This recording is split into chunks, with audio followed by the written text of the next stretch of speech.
Master साहब कहाँ तक ले जाओ जी?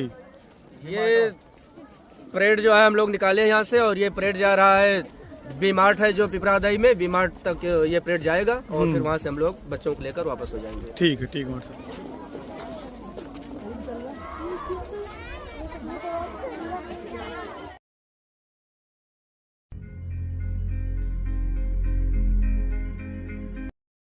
साहब। साहब कहाँ तक निकल रहे हैं बच्चों को लेकर के? पिपरादाई बी मार्ट तक चल रहे हैं बच्चों को लेकर। अच्छा। वहाँ से वापसी होगी हमारी।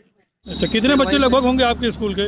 अब संख्या तो ज्यादा है, तकरीबन 800 बच्चे हैं हमारे यहाँ। 800 बच्चे जी।